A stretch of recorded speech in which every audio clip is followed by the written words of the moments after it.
그런데 그 가운데 또 생각해야 할 것은 아까도 다루었지만 성서가 가장 근원이고 뿌리라는 것입니다.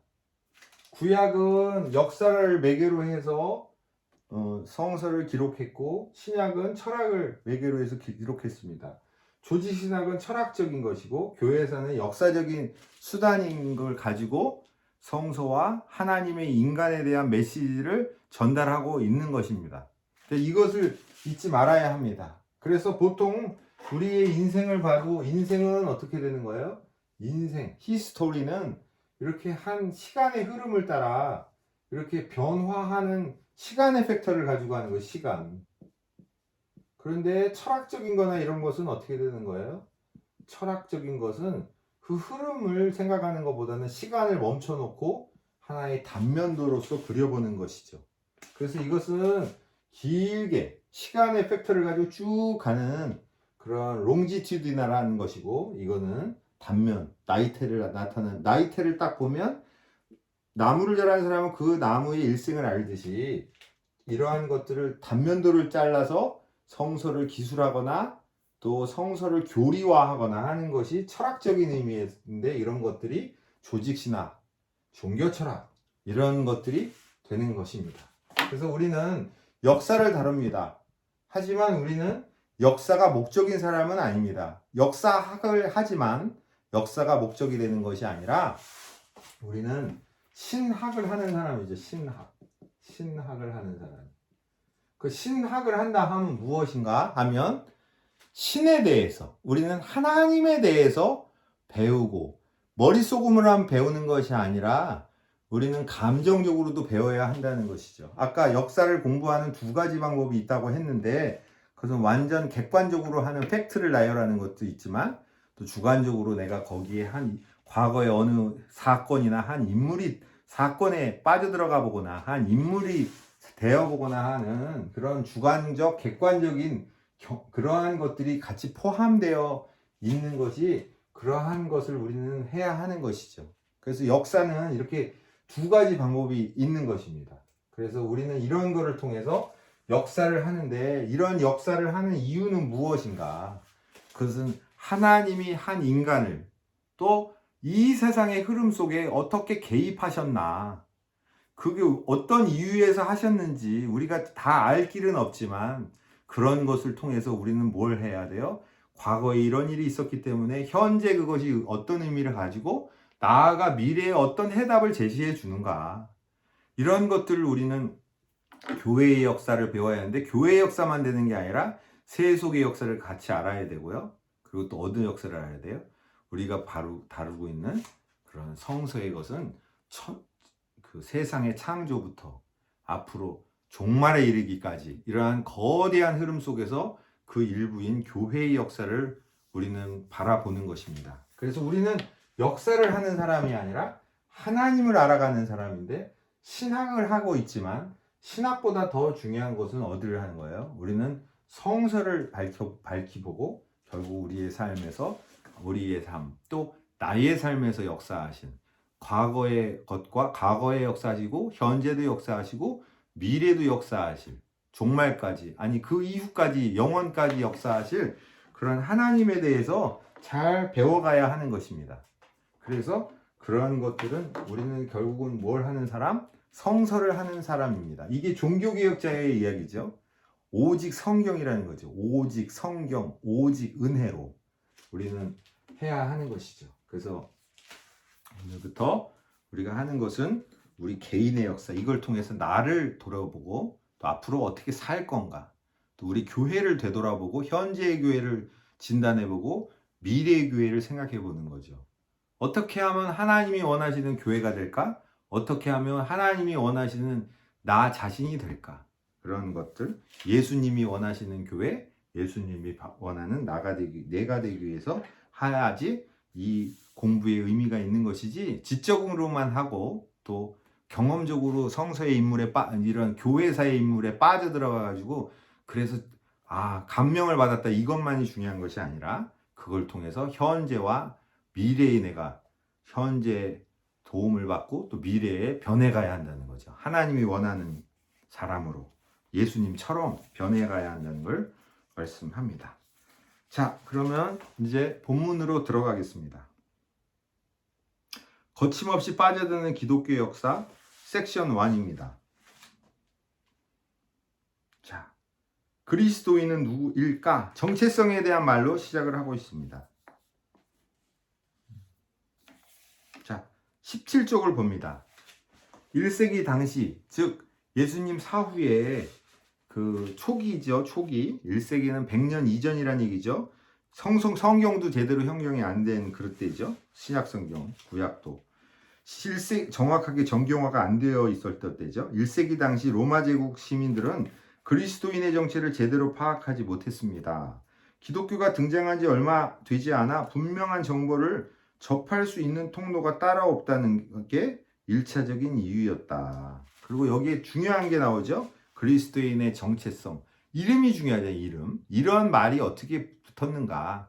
우리나라 말로 하면 기독교인이 된 거죠. 기독교인. 그리스도를 한자 음으로 나타낼 때 기독이 된 거죠. 그래 그리스도는 기독과 같은 뜻이 되는 거죠. 역사상 최초로 그리스도인. 그리스도라는 뜻은 여러분이 잘 알고 있겠죠? 그리스도는 헬라어로 뭐예요? 기름 부음 받은 자. 그래서 어떨 때 기름 부음을 받았냐 하면 뭘 할 때? 제사장이 될 때, 또 예언자, 또 뭐가 있죠? 왕이 될 때 기름을 부어서 올리브 양풀 같은데 용기로 해가지고 부어가지고 세워졌다는 거죠. 그리스도라는 것은 이 세 가지 직분, 왕으로서 통치하고 우주를 통치하고 또 제사장으로서 죄를 사하며 예언자로서 하나님의 말씀을 대언하는 하나님의 말씀을 선포하는 이러한 그리스도, 그리고 그것은 히브리어로 메시아라고 하는 거죠. 메시아가 오셨다, 메시아가 오셨다. 그것이 성경에 나오죠.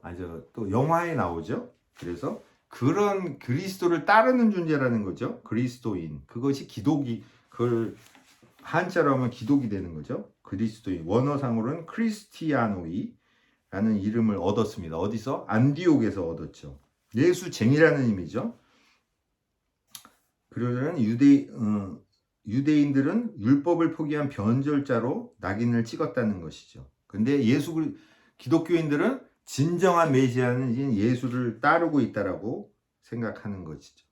그래서 이렇게 해서 강한 사람들은 예수 그리스도의 이름을 부르면서 유대인처럼 사는 것은 언어도단이라고 말하는 감독까지 있었다는 것입니다. 그래서 유대교와 기독교를 가르는 가장 유일하고도 강력한 것은 뭐냐?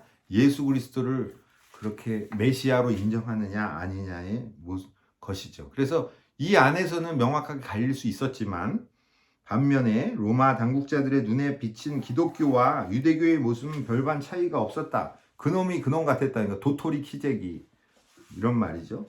그들에게 기독교는 유대교의 또 다른 종파에 불과했다. 비슷하다 이거예요. 로마 제국은 이미 유대인들의 독특한 신앙을 공식적으로 인정하고 있는 터라 유대교와 밀접한 관계가 있어 보이는 그리스도인들에게까지 굳이 관심을 가져야 할 필요가 없었다. 그놈이 그놈이라고 생각했다는 거죠. 초기 기독교 전도자들이 제국의 어느 곳을 방문해도 신비한 문제를 굳이 걱정하지 않은 것도 따지고 보면 로마 당국의 이런 소극적인 관용, 잘 몰라서 그렇고 유대교랑 비슷하다는 것이죠. 안정된 환경, 이렇게 편하게 살 수 있었던 기독교인의 안정된 환경은 기독교인들의 소박한 기대와 달리 그렇게 오래가지 못했습니다. 1세기 후반에 들어서자 상황이 갑자기 드라마틱하게 악화되기 시작했다는 거죠. 로마 당국은 이제 갓 걸음마를 떼려고 하는 신흥 기독교 공동체를 강력하게 압박했습니다. 그래서 이러한 것들이 계속 되었다는 거죠. 정도의 차이가 있었을 뿐이지만 기독교가 공인된 313년까지 여러 핍박에 시달렸다는 것입니다. 기독교가 로마 당국의 박해를 받을 즈음에 유대인들은 그리스도인들을 자신들의 회당에서 몰아내고 공식적으로 쌍방의 관계를 청산하고 이단으로 정죄했다는 것이죠. 자, 그 마지막 패러그를 봅니다. 기독교에 대한 로마인들의 적대감은 단기간에 형성된 것이 아니라는 것이 나옵니다. 세월이 흐르면서 로마 시민들은 그리스도인들이 어딘지 모르게 자신들과는 다르게 부도덕할 뿐만 아니라 기독교인이 부도덕하다고 로마인들이 인식했다는 것이죠. 또 신앙적으로도 경건하지 않은 불경건한 집단이라고 간주하게 여기게 되었다는 것입니다. 상황이 악화된 까닭을 한두 가지 사건들로 국한해서 설명하는 것은 무리지만 대표적인 사건을 본다는 거죠. 하지만 로마와 예루살렘이라는 지리적으로 전혀 가깝지 않은 두 도시에서, 로마와 예루살렘, 이스라엘의 수도, 로마의 수도이라는 지리적으로 전혀 가깝지 않은 두 도시에서 36년이라는 시차를 두고 발생한 두 차례의 대형 화재는 그와 같은 역사적 상황을 이해하는 데 있어서 결정적인 구실을 한다. 그래서 여기서 보는 거예요. 이 책의 특징은 뭐예요? 사건과 인물을 보는데 여기서 그런 사건이 나오는 거죠. 사건, 이벤트가 나오는 건데 그 이벤트는 내가 아까 설명했듯이 이러한 단면도와 같은 것이죠. 그래서 이 횡적인 것이 여기에 짧게 요약이 돼서 나타난다는 거죠. 나이테처럼. 그래서 사건을 통해서 그 당시의 정황을 미루어 짐작할 수 있게 되는 표본이 된다. 샘플이 된다 이것입니다. 네로는 정말 노래를 불렀을까를 봅니다. 64년 7월 19일에 발생한 일입니다. 한여름밤, 매우 더운 한여름밤, 로마 시내에서는 누구도 상상하지 못했던 규모의 대화재가 발생했다. 덕분에 수천 명이 아까운 목숨을 잃어야 하는데 이 재미는 훨씬 더 많았다. 무더위를 참아가며 겨우 잠자리에 들었던 주민들이 졸지에 겪은 화재에 대한 감정은 말 그대로 충격과 공포였다. 근데 왜 이렇게 불이 잘 퍼졌냐? 당시에 대부분이 목재 건물이었다는 거죠. 강력한 붓기는 이래 동안 밤낮을 가리지 않고 목재 건물이 주중을 이루는 복잡한 실내를 이리저리 계속 태우고 다는 거죠. 나무는 불에 약한 것이죠. 그래서 우리나라도 수년 전에 그런 일이 있었잖아요. 남대문이 불탔잖아요. 서울에 있는 남대문, 숭례문이. 순간에 타는 거죠, 나무는. 이런 콘크리트 건물이나 석조 건물은 순간에 타진 않는데. 그래서 그런 거를 속수무책으로 워낙 불길이 빨리 퍼지기 때문에 그런다는 거죠. 그리고 산불과 같은 경우도 이렇죠. 우리나라 강원도에 산의 건조주의보 내려지고 그러면 어떻게 돼요? 불이 나면 잡을 수가 없어. 그 소방관들도 우리 최신 뭐 헬기로 뿌리고 그래도 못 잡죠. LA 보면은 뭐 엄청난 데를 태우고 얼마 전에는 호주도 그렇게 태웠잖아요. 사람들의 가슴까지 시커멓게 타들어갔지만 강력한 화재를 제압할 정도로 넉넉히 방화수를 확보한 곳은 어디에도 없었다. 그래서 이거는 현대적인 헬기를 동원해도 쉽지 않을 판이었다는 얘기를 하는 것이죠. 그래서 대부분이 도시가 다 타버렸다는 거예요. 로마에는 14개 구역이 있었는데 무려 10개의 구역이 완전히 싹 다 탔다는 거죠. 목조 건물이니까 싹 다 버리는 거예요. 건질 게 없었다. 완전히 폐허가 되었다. 그래서 강하고 가까운 지역만 약간 보존이 됐다. 그런데 이렇게 되면 뭐예요? 화가 나겠죠. 처음에는 뭐가 돼요? 우울하고 답답하고 하는데 이것이 보통은 뭘로 변합니까? 화로 변해요. 그래서 뭔가 두들겨 패고 싶고 누구 탓을 돌리고 싶은 것이죠. 인간은. 그런데 이렇게 나오는 거죠. 책임을 따져묻고 싶은 마음이었다. 이걸 심리학적인 용어로는 프로젝션이라는 거죠. 책임을 다른 데로 돌리는 거죠. 동쪽에서 뺨 맞고 서쪽에서 화풀이하는 격이 되는 것이죠. 이런 것들, 그건 전치라 그러는 거고 나의 것을 남으로 돌리거나 이런 현상을 해야 되는 것이죠. 기름창고의 화재. 이탈리아의 작은 해안 도시 안티움에서 태어난 빨강머리 네로. 머리가 빨강머리였다는 거죠. 54년에서 68년을 제외하는 건데 거기는 17세에 황제 자리에 올랐어요. 어머니 덕분에 거기 황제 자리에 올랐다 이렇게 나오죠. 네로는 대화재가 발생할 무렵 로마에서 대략 53km 정도 떨어진 고향 별정에서 한가롭게 휴가를 보내고 있었다. 잘 사는 사람들은, 귀족들은 로마에 안 있고 시원한 데 가 있었다는 거죠. 바캉스를 떠났다는 거예요. 그런데 반역자들에 대한 이렇게 돼서 가혹한 처벌이나 과도한 세금 징수, 부자들의 재산 몰수를 했기 때문에 인기가 좋지는 않았지만 그렇지만 크게 문제가 있는 황제는 아니었다. 이렇게 약간 비우는 것은 별 문제가 없었다. 그게 별 일이 없었던 거죠. 그런 거죠. 여기도 오른쪽에 그림을 봐봐요. 밑에 보면 황제 네로와 무후, 아그리피나의 그 조각품이죠. 네로의 59년 네로에게 살해된 아그리피나라는 말이 나오죠. 그래서 어머니를 죽인 사람이라는 거죠. 그래서 우리나라는 이렇게 어머니 때문에 일을 벌이긴 했지만 이렇게 잔혹한 임금이 누가 있었어요? 사람 많이 죽이고 그런 사람이 대표적인 인물이 우리나라 연산군이죠. 그렇게 잔인한 사람이라. 자, 20조 두 번째 패러그래프를 보면 네로는 시내에 대화재가 발생했다는 급한 전가를 받자마자 서둘러 돌아왔지만 속수무책으로 당했다는 거예요. 그리고 열심히 불 끄려고 직접 뛰어도 다녔는데 그런데 어떻게 할 수가 없었어. 그래서 그전에도 화재가 있었지만 이런 경우도 비교를 할 수 없었다. 그런 것이 나옵니다. 자, 그래서 다음 패러그래프 보면 네로는 그때 팔라티노 언덕의 도무스 트란시토리아의 완공을 목전에 두고 있었는데 그런 것도 다 탔다. 그런 것이. 그리고 자신에게 공공시절 자신의 정원을 개방했다. 그리고 화재 진압도 앞장서서 앞장서서 진압하려고 했는데 소용이 없었다는 거죠. 도시가 재건되기 시작하자 이상한 소문이 시중에 나돌았다는 겁니다. 네로의 잔인한 음모가 대화재의 원인이라는 그런 소문이 돌게 되었다는 겁니다. 검증되지 않은 소문은 뭐가 있었냐? 황제가 은밀히 노예들을 풀어서 일부러 화재를 일으켰다고 했다는 거죠. 그래서 뭐냐면 네로가 계획 도시를 만들고 싶어 했기 때문에 일부러 노예들을 통해서 불태웠다. 이렇게 된 거죠. 그래서 새롭게 화려하게 궁전 도시를 다시 건축하려고 일부러 불태웠다. 이런 소문이 나니까 네로가 이제 문제가 되는 거죠. 폭동이 일어나고 쫓겨날까봐. 갈수록 폭동이 일어났다. 소문도 있죠. 로마가 불타는 동안 예술가의 기질이 발동한 네로가 팔라티노 언덕의 궁전에서 화재를 배경으로 무대 의상을 입은 채 수금을 타고 노래했다는 그런 유언비어까지 등장했다는 것입니다. 근데 이런 것은 신빙성이 떨어지는 일이고 당일에 무더운 날씨 밤늦게까지 거나하게 술판을 벌이던 상인들 그리고 그로 인한 술 취해서 어떤 사람이 실화를 하지 않았을까, 방화를 하지 않았을까 하는 게 그게 오히려 어느 기름장고에 실수로 예를 들면 지금 같아서는 담뱃불 휙 던졌는데 불 붙었다. 그땐 담배가 없었겠지만 그런 게 아니었을까 하는 것이 더 신빙성이 높은 일이었다.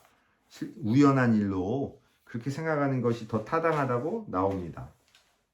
자, 근데 이제 이거 문제가 불탄 것도 문제지만 기독교인의 입장에서는 이것이 문제라는 것이 나오죠. 험악한 박해 그리고 순교가 여기서부터 시작한 거죠. 뭔가 희생양을 삼아야 된다는 건데 무슨 나쁜 일이 있으면 외부든 내부든 이런 것들을 자꾸 해줘야 그런 어려움에서 벗어날 수가 있는 거죠. 특히 지도자의 입장에서. 험악한 민심을 의식한 네로는 궁중 창고를 개방하고 시민들에게 인심을 베풀었습니다. 그리고 여러 가지 혜택을 베풀었지만 그런데 여전히 안 좋은 소문이 사라지지 않아서 결국 네로는 자포자기 심정으로 위기를 돌파하는데 필요한 희생양을 물색하고 거기 딱 눈에 띈 게 그리스도인이요. 별로 숫자도 없어. 그래서 간단히 해치울 수 있겠다. 반항도 못하겠다. 숫자도 많지 않고 그러니까. 그래서 음모를 꾸미고 희생양이 될 수 있었다는 거. 그래서 이렇게 처벌했다는 그 기록이 나온다는 거죠. 로마 연대기에 나온 얘기. 이 소문을 막기 위해 네로는 희생양을 만들어냈고 아주 정교하게 계획을 짜서 불량하기로 이름난 그리스도인들을 처벌했다. 그런데 이것도 모든 사물에는 앞면과 뒷면이 있어요. 그거 다 그늘이 있고 앞에서는 좋지만 뒤에서는 나쁠 수도 있고 뒤에서는 나쁘지만 앞에서는 좋을 수도 있는 거죠. 역설적이지만 이런 측면에서 볼 때 네로는 초기 기독교를 종교로 간주한 로마 제국 최초의 황제였다. 그래서 희생양이 되긴 했지만 오히려 인정해 주는 것도 긍정적인 면이 있었다. 그런 거죠. 그래서 잡아들였는데 어떻게 된 거예요? 그들 가운데 방화범을 직접 내가 방화했다. 이렇게 하는 놀라운 성과까지 거두었다. 그래서 그 얘기를 보면 최후의 심판이 닥쳤다고 이렇게 되면 예수님이 재림할 거다? 뭐 이런 생각에서 했을 수 있다는 거죠. 그래서 거기에 로마 연대기에 그렇게 사람들한테 갈죽을 걸친 채 개들에게 죽임을 당하고 잔혹한 죽음에 몇백 년간의 그 박해가 이때 시작됐다는 거죠. 그래서 대표적인 인물이 누가 있었다는 거예요? 대표적인 인물. 예수님의 수제자. 사도 베드로는 박해가 한창 극성을 떨던 시기에 로마를 떠나지 못하고 순교한 것으로 추정이 된다는 거죠. 그래서 이것이 로만 캐토릭이 좋아하는 거죠. 초대 교황을 베드로로 보니까 거기서 삶을 마감했다 이런 것이 유리한 거죠. 근데 성서에는 물론이고 없어요. 근데 90년경에 기록된 클레멘트의 편지, 또 안디옥 주교를 지낸 이그나티우스가 남긴 발언 등이 베드로가 로마를 방문했다가 순교했다는 사실을 뒷받침하는 근거 자료가 됐다. 그리고 바티칸이 성 베드로 성당 밑에 베드로 묘지가 있는 걸 확인하려고 했지만 실패했다. 그 사람들한테는 굉장히 아쉬운 일이라는 거죠. 수위권. 그래서 주교가 여럿이 전 세계에 있어도 대표인 주교는 로마, 그래서 그 사람이 교황이 되어야 하는데 이런 거에 대해서 아쉬운 거였다. 또 베드로는 그런 감옥에 1년 가까이 추억됐다가 죽었다. 근데 거꾸로 매달려 죽었다. 그것이 그림에 나오는 거죠. 예수님처럼 동일하게 죽을 수 없다. 그래서 그렇게 떠났다고 하는 그런 전설 같은 사실일지 정확하지 않은 일이 전해지고 있다. 그죠? 또 25쪽 밑에 보면 로마 당국은 초기 기독교의 또 다른 지도자 바울마저 체포했고, 그래서 연금 상태에서 벗어나 있었지만 로마 죽이는 데 있어서 십자가형으로는 로마 사람은 하지 못하니까 어떻게 십자가를 하는 그런 잔인한 형벌은 주지 못하고 아마 목을 잘라서 죽였던 것 같다. 그런 거죠. 그런데 정확한 역사적 기록으로 확인된 것은 없다. 베드로 이야기도 나오죠. 쿠어바디스 도미니. 그것이 영화로 나오죠. 하지만 정확한 기록은 없다는 거죠. 기독교가 박해를 받은 까닭입니다. 26조. 근거가 나름 있었다는 거죠. 근데 이것은 우리 기독교인의 입장에 보면 상당히 황당한 일이지만 그 사람들이 보기에는 그래도 나름 그렇게 생각할 수도 있다는 그런 것들인 거죠. 그래서 그러한 재판정에 가서 내가 뭐 방화를 했다는 등 이런 것도 있었지만 그 이전부터 이런 흐름들이 로마 사람들 안에 있었다라는 것을 기술한 것이 책에 나와 있습니다. 어느 이교도 작가는 로마의 화재가 일어나기 이전부터 마지막 책에 나오죠. 26조. 이런 화재가 일어나기 이전부터 그들의 그리스도인들의 혐오스러움 때문에 미움을 받았다고 했다. 로마의 역사가이면서 정치가였던 수에토니우스 역시 모든 역겨운 것은 동적으로부터 온다. 또 하나의 미신을 믿는 사악한 자들의 집단으로 간주했는데 이 사람들이 말하는 동쪽은 지금 터키에 해당하는 소아시아와 중동 지역, 팔레스타인 지역을 말하는 것입니다. 자, 그래서 아테네의 기독교 철학자를 자처하면서 역사상 최초로 삼위일체 개념을 철학적으로 설명한 바 있는 아테나고라스는 로마 제국 안에서 호감이 없이 비호감이었던 거를 세 가지 용어로 딱 간략하게 정리했다. 우리 그리스도인들을 로마인들이 비난하는 내용은 세 가지다. 무신론, 인육을 먹는 만찬, 즉 식인종, 근친상간, 사람 고기를 먹는다는 거죠. 근친상간은 피부치끼리 혈육끼리 성적인 관계를 맺는다는 얘기죠. 자, 그거를 좀 더 확장해서 보면 신을 안 믿는 기독교. 이 내용은 무엇인가 하면 로마는 어떻게 해요? 그리스 로마 신화로 대표되죠. 제우스, 무슨 아폴로, 헤라 이런 여러 신을 믿는 게 신을 제대로 믿는 거라는 거죠. 그런데 기독교는 오로지 하나님만 믿는다. 그래서 신을 안 믿는 걸로 생각하는 거라는 거죠. 그래서 유일신론과 다신론이 충돌할 때 다신론을 가진 사람들이 유일신론을 가진 기독교를 신을 안 믿는다고 본 거라는 것입니다.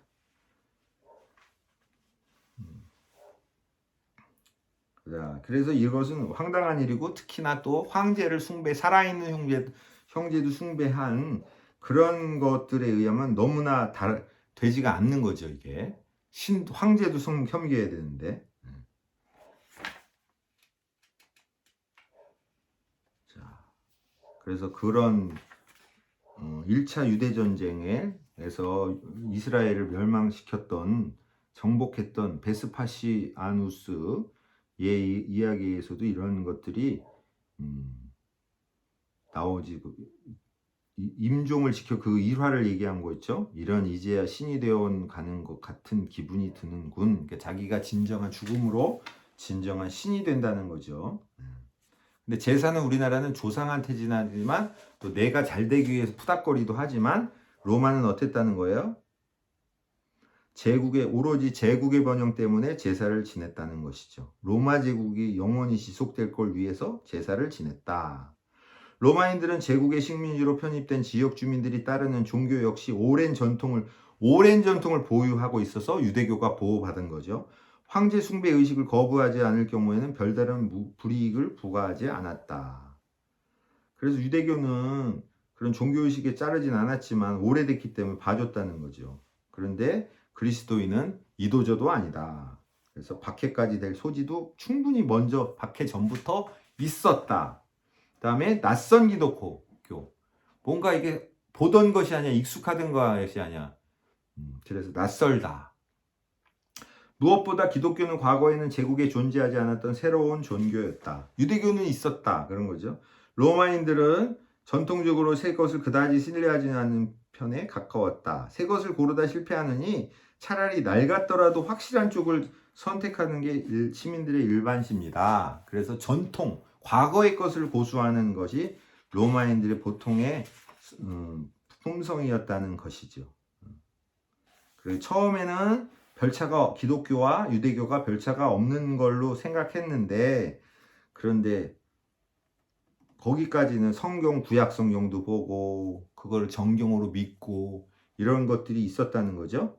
근데 그리스도인과 유대인의 29쪽 세 번째 패러그래프 보면 그리스도인과 유대인의 결정적으로 둘이 다른 결정적인 점은 나사렛 출신의 예수를 그리스도 곧 메시아로 인정하는가, 이거에 따라 갈렸다. 또 마지막 패러그래프 보면 유대인들은 오래전부터 성전 세금을 지급을 했지만 그리스도인들은 의도적으로 납부를 거절했다. 그래서 또 미움을 받았다. 그래서 구별하려면 또 관리들이 헷갈려하고 그러니까 미움을 받았다. 그리고 또 그 밑에도 미움받은 그 자신들의 용어를 예수님한테 써가지고 기분이 나빴다. 이런 얘기도 나옵니다. 그 다음에 30쪽, 부도덕한 기독교입니다. 부도덕한 기독교. 그리스도인들이 지키고 있는 풍습 역시 로마인들이 요하는데 어느 정도 일조했다. 그래서 예수님의 애찬식, 만찬식, 성찬식을 뭐라고 한 거예요? 그리스도의 몸과 피를 먹는다. 그러니까 만찬식을 하는 사람은 정식의 세례를 받는 정회원, 침례를 받았던 그런 사람들만 들어갈 수 있죠. 그러니까 진짜 먹는 걸로 생각하니까 이게 뭐예요? 카니발, 식인종이라는 거예요. 식인종. 또 평화의 키스. 형제자매 하는데 이집트에서는 이런 게 연인 관계에서나 성교를 하는 사람들 가운데 이런 말을 했는데 키스를 하고 이래서 이것들이 형제자매 하면서 근친상간을 하느냐 이렇게 생각했다는 거죠. 부도덕하다. 거기 31쪽 세 번째 줄 보면 나오죠. 로마인들은 남 앞에서 입 맞추는 것을 도덕에 어긋나는 행동으로 간주해서 금하고 있었는데 또 입맞춤을 공개석상에서 했다는 거죠.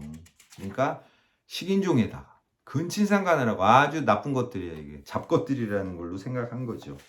31조 가치관이 다른 기독교. 그리스도인들의 가치관 역시 기존의 그것과 상당히 달랐다. 사도 바울은 이렇게 공개적으로 선언했다. 너희는 유대인이나 헬라인이나 종이나 자유인이나 남자나 여자나 다 그리스도 예수 안에서 하나이니라. 평등을 얘기했어요. 근데 로마는 뭐예요? 평등한 세상이 아니라 남자, 로마인 중심의 사회였고 나머지는 다 제대로 된 인간이 아니라 반쪽짜리 인간인 거예요. 로마 여자도. 그런데 기독교인들은 그렇게 안 하고 평등을 얘기하고 남들이 버리고 이런 사람들, 빈민, 환자, 고아, 과부 이런 사람 돌보고 똑같이 남녀가 성만찬에 참여하고 이렇다는 거죠. 그래서 자신들하고 너무나 다른 일을 하는 거죠. 그래서 이런 평등을 얘기하니까 로마인들은 황당하고 나쁜 것들이 된 거죠. 왜냐하면 질서를 문란케 하는 것이죠. 또 애기들도 갖다 버리고 여자를 죽여도 되고 뭐 이런 건데 그런 것들 이런 거에 대해서 데려다가 오히려 살려주고 막 이런 것들을 했다는 거죠. 그 살려주고 고아원을 직접 운영했다는 게 33쪽에 나오죠. 그래서 이러한 것들 때문에 기독교인들이 욕을 먹었다. 왜냐하면 유일신을 얘기하니까 다신론자 입장에서는 신을 안 믿는 기독교가 됐고, 그리고 전통적인 게 아니고 새로 나타나는 거니까 안 좋고, 또 근친상간, 또 식인종, 식인 습관이 있는 걸로 생각했기 때문에 부도덕한 기독교라고 생각하고, 또 가치관이 다르다. 평등을 얘기하니까 당시의 계급사회에서는 인정할 수 없었다. 이렇게 나옵니다. 다음 시간에는 예루살렘 34쪽 예루살렘의 몰락부터 2강을 하도록 하겠습니다.